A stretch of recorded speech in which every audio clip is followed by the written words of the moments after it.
Eccomi qua.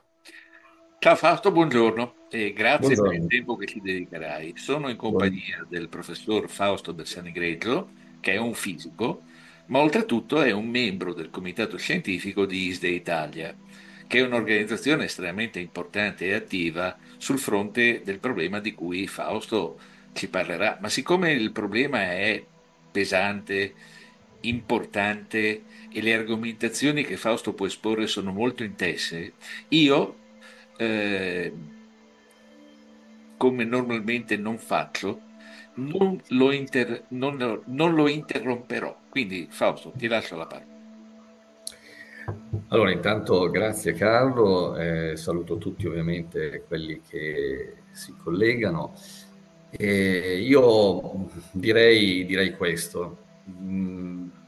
Personalmente mi occupo ormai da oltre 35-36 anni di inquinamento elettromagnetico e direi che in questo arco di tempo abbastanza lungo ho visto vari scenari che si sono susseguiti, che si sono alternati.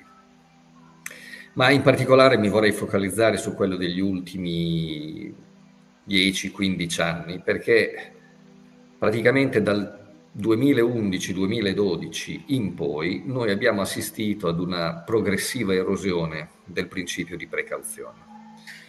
Noi in Italia avevamo una delle normative più cautelative a livello internazionale.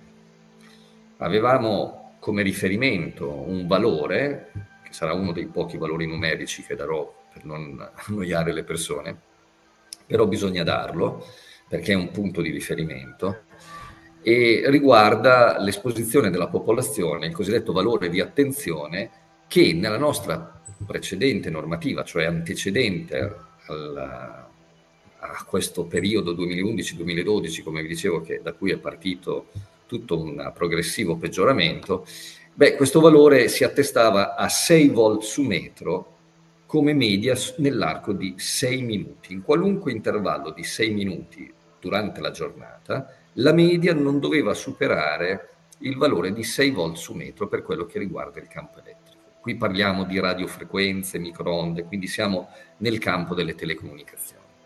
Cos'è avvenuto? È avvenuto che tra il 2011 e il 2012, in particolare nel 2012, il governo Monti, in modo molto furbo, bisogna riconoscerglielo, ha lasciato i 6 volt su metro, ma la media l'ha spalmata sulle 24 ore. Quindi da 6 minuti, da intervalli di 6 minuti molto ristretti nell'arco della giornata, ci siamo spalmati sulle 24 ore. E questo è stato un escamotage molto furbo perché chiaramente le antenne dei cellulari di notte sostanzialmente dormono, o quasi, insieme ai loro utenti. E di conseguenza durante la giornata possiamo avere picchi molto più alti, però in quelle 6, 7, 8 ore più o meno in cui le persone mediamente dormono, la media tranquillamente si ristabilisce. È stato un espediente furbo perché senza andare a toccare i 6 volt su metro sono andati a toccare la metodica di misura, però nella sostanza è come se avessero toccato anche i valori, perché durante la giornata, durante le ore di maggior traffico telefonico, possiamo avere anche valori molto più alti. Poi l'ultimo risultato in ordine di tempo è stato a dicembre 2023, guarda caso il 30 dicembre 2023, dove mediamente la gente... Ah, ma guarda Carlo, l'altro decreto, del governo Monti, quello del 2012, è stato il 17 dicembre del 2012, quindi non sono casuali queste manovre. Il 17 dicembre, una settimana praticamente prima di Natale, il 30 dicembre, sostanzialmente a ridosso della vigilia di Capodanno. Le cose importanti si fanno uscire chiaramente quando la gente è distratta. In questo caso l'ultimo governo, l'esecutivo Meloni, ha fatto salire il valore da 6 a 15 volt su metro, cioè l'ha aumentato di 2 volte e mezzo. Guardate, e lo dico proprio con cognizione di causa, non voglio tediarvi con numeri, cifre e codici vari, ma i pareri tecnici durante questo arco di tempo, parere tecnico delle agenzie ambientali, del Ministero della Salute all'epoca del governo Monti, il dossier del servizio studi del Dipartimento delle attività produttive della Camera dei Deputati, il Comitato interministeriale per la prevenzione e la riduzione dell'inquinamento elettromagnetico, che è un organo previsto dalla legge quadro, eccetera. Tutti questi soggetti avevano più volte ripetuto che per avviare il 5G non sarebbe stato necessario alzare i limiti. E lo sapete perché invece li hanno alzati i limiti? Per un problema di concorrenza sleale interna tra i gestori, peraltro stigmatizzata anche dal Garante delle Comunicazioni in un documento del 2022. Cioè, in sostanza cosa succede? Arriva il gestore X, vuole mettere un'antenna in questo punto, benissimo, dichiara una potenza superiore a quella che realmente gli serve. Perché? Perché vuole tenere lontano il competitor. Quindi è come se uno creasse attorno a casa propria una recinzione molto più grande di quella che in realtà gli serve per tenere lontani i vicini di casa. Quindi per non spartire fette di mercato. Questo è il problema. Siccome non sono riusciti, nessun tipo di governo c'è riuscito, nessun tipo di ministro, nessun tipo di esecutivo, nessun tipo di ministero, neanche il garante per le comunicazioni è riuscito a far mettere d'accordo i gestori in una condivisione leale e corretta del territorio, cosa hanno fatto? Hanno preferito andare per le vie brevi e la via breve è stato alzare i limiti. Alzare i limiti è molto più facile perché in questo modo ci stanno dentro tutti. Purtroppo non si fermeranno qui, perché l'idea è quella non solo di alzare i limiti, ma anche di togliere, e vogliono andare verso valori ben più alti di 15 volt su metro, e anche quella di togliere ai comuni la potestà di potersi dotare di un regolamento comunale. I comuni possono fare questo, possono dotarsi di un regolamento comunale per fare due cose: corretto insediamento urbanistico e territoriale degli impianti e minimizzare l'esposizione della popolazione. Io ricordo ai tempi del Covid, quando Vittorio Colao era il consulente dell'allora governo Conte, lui utilizzò due verbi in una sua relazione molto autoritari, molto perentori.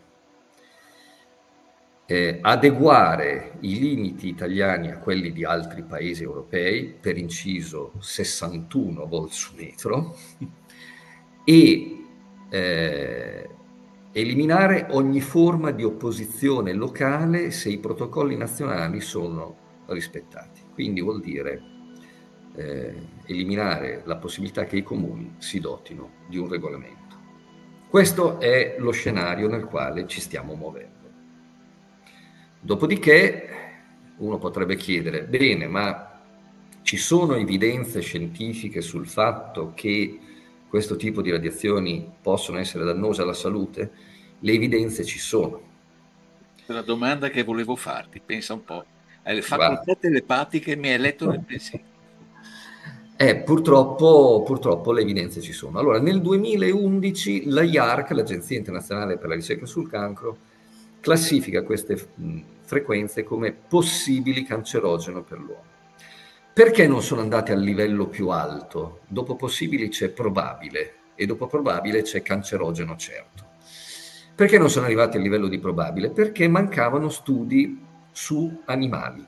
Dice, perché studi su animali? Cioè, avevamo delle evidenze epidemiologiche sull'uomo, soprattutto sui grandi utilizzatori di cellulari, come potrebbero essere, che so, dei manager o comunque persone che lavorano costantemente col cellulare. Non avevamo evidenze sugli animali, o perlomeno non così solide. Perché è importante avere evidenze sugli animali? Perché vedi, Carlo, il discorso è questo: se una persona è affetta da una patologia, ahimè, cancerogena, i fattori concorrenti possono essere molti. Difficile trovare spesso il nesso causale, no? Il nesso eziologico, come si dice, tra la causa e l'effetto. Nel caso degli studi, perché? Perché ovviamente una persona può venire a contatto con molti agenti inquinanti, non solo i campi elettromagnetici, anche attraverso quello che respira, mangia, beve, eccetera. Gli studi sugli animali invece vengono realizzati in laboratorio sotto forma controllata, per cui c'è un campione e c'è il controllo cosiddetto, cioè animali analoghi, perfettamente analoghi, che hanno lo stesso identico stile di vita, sia nel campione che nel controllo, mangiano le stesse cose, bevono le stesse cose, respirano la stessa atmosfera. L'unica differenza è che il campione è esposto a quell'agente tossico che vogliamo studiare, il controllo no. Quindi se si notano delle differenze sostanziali dal punto di vista dell'incidenza di una certa patologia, allora è più facile trovare la correlazione con l'agente tossico. Bene, queste prove sono arrivate intorno al 2017-2018. National Toxicology Program negli Stati Uniti, Istituto Ramazzini, Bologna, Bentivoglio, vicino Bologna. 2 procedure peraltro sperimentali molto diverse tra loro, ma tutte e 2 sono arrivate agli stessi risultati, alla stessa forma, alla stessa patologia cancerogena in entrambe le popolazioni di ratti. Tieni conto che l'Istituto Ramazzini ha tenuto sotto controllo qualcosa come 2448 ratti, non stiamo parlando di una popolazione da poco. Poi la dottoressa Belpoggi, ora in pensione, ma ex direttrice scientifica del Ramazzini, nel 2021 ha presentato al Parlamento europeo un report in cui ha preso in mano tutto quello che la letteratura scientifica ha pubblicato sull'argomento. Ti sto parlando di oltre 9.000 e rotte pubblicazioni, quasi 9.500 pubblicazioni, poco meno. E a che conclusioni è arrivato? È arrivata alle conclusioni che dovremmo salire al livello di probabile cancerogeno. Perché? Perché ci sono delle chiare evidenze, adesso non sto a complicare la questione con argomenti tecnici, per cui effettivamente gli elementi ci sarebbero per salire di livello. Dopodiché uno dice, va bene, e la IARC come si pone di fronte a queste novità? La IARC nel 2019, alla luce di questi nuovi studi, aveva inserito le radiofrequenze nell'elenco degli agenti possibili cancerogeni destinati ad una rivalutazione ad alta priorità, che doveva avvenire entro il periodo 2020-2024. È mai arrivata questa rivalutazione secondo te, Carlo? Ovviamente no, e infatti non è arrivata. È stata fatta slittare nel periodo 2025-2029. Vedremo a questo punto se effettivamente ci sarà questa rivalutazione, ma prima gli studi sugli animali non c'erano, adesso ci sono, oltre che, ripeto, a lavori di rivisitazione generale su tutta una serie di pubblicazioni, migliaia di pubblicazioni che nel frattempo si sono succedute e che effettivamente dovrebbero far salire di livello questo tipo di esposizioni dal livello di possibile al livello di quantomeno di probabile cancerogeno. Perdonami, per Prego. coloro i quali non sono abituati a questo tipo di argomento, io per esempio, IARC è l'acronimo di... Agenzia Internazionale per la Ricerca sul Cancro. Ecco, È una costola dell'OMS che ha sede a Lione, in Francia. quindi una E fonte decisamente autorevole. assolutamente, è l'Agenzia Internazionale per la Ricerca sul Cancro.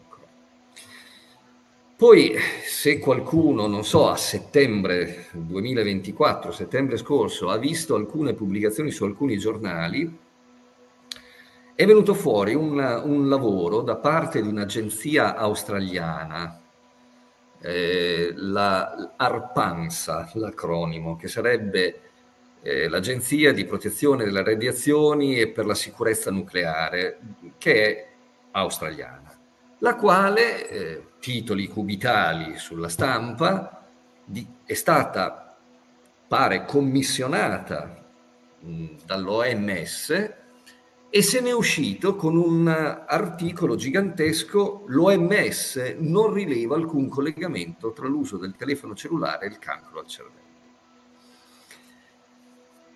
Noi dell'ISDE e anche altri ci siamo messi ovviamente a leggere questo lavoro e abbiamo scoperto quello che in termine tecnico si chiama un cherry picking study, cioè uno studio in cui tu scegli le ciliegie, il cherry picking è la scelta delle ciliegie, cioè praticamente vuol dire selezionare solo le prove a sostegno della tua tesi, ignorando al contempo tutte le altre che potrebbero confutarla.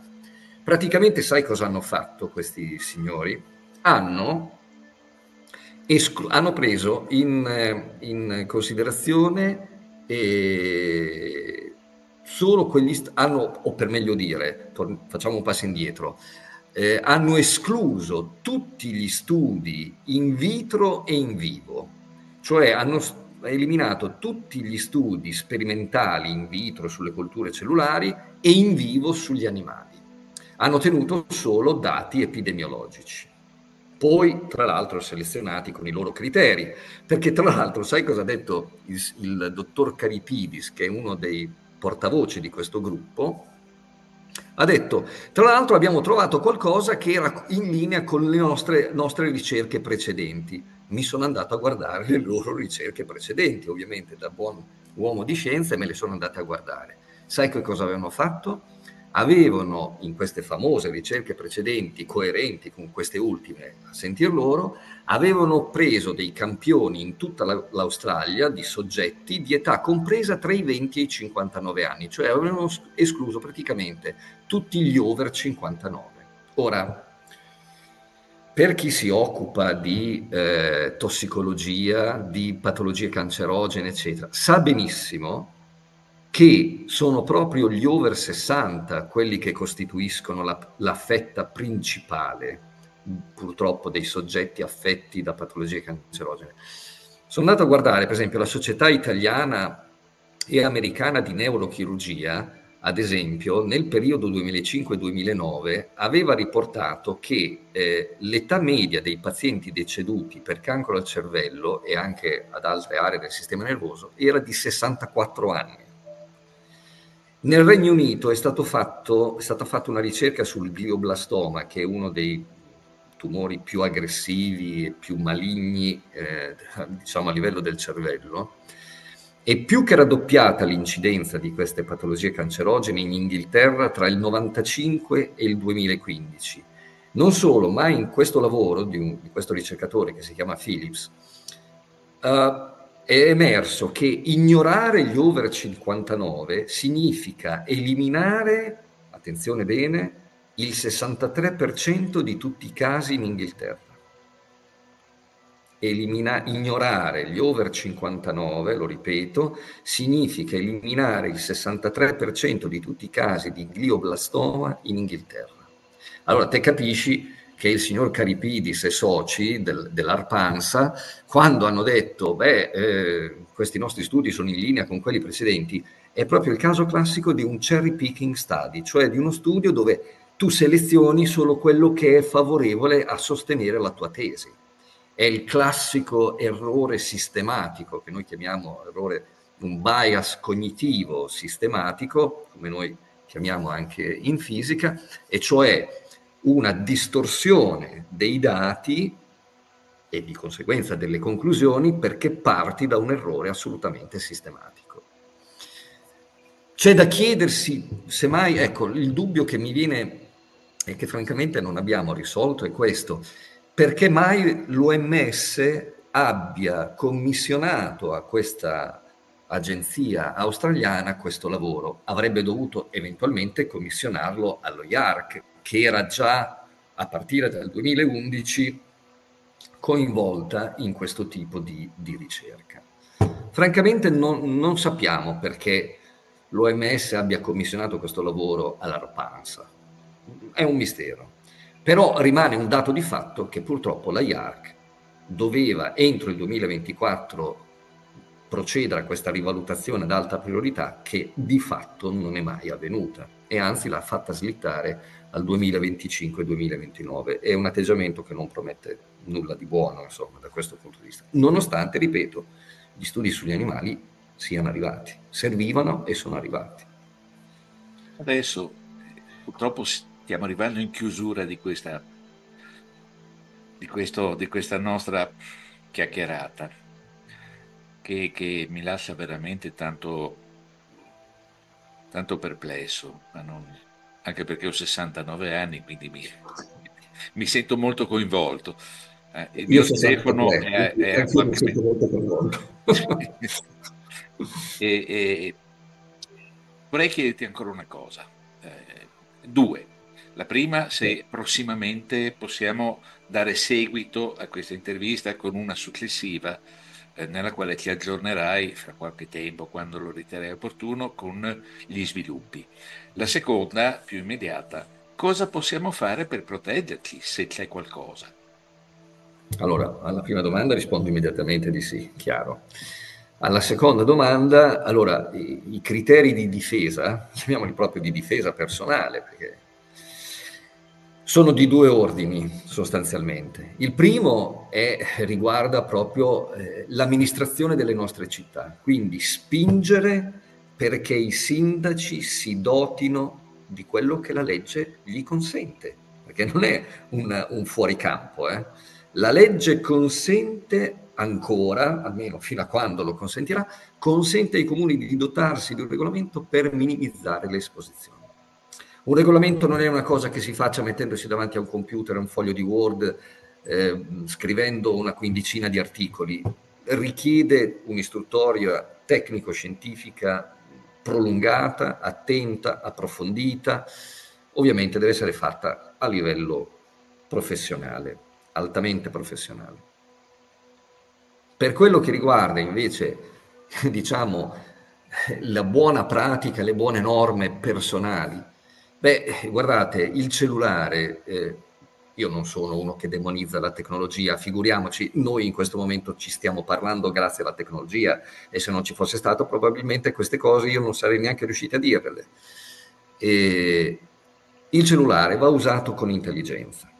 Mai portarsi addosso il cellulare. Io vedo anche, io sono un docente, insegno, i miei studenti hanno sempre addosso dei pantaloni, nelle tasche dei pantaloni, ma anche gli adulti nella tasca della giacca piuttosto che della camicia.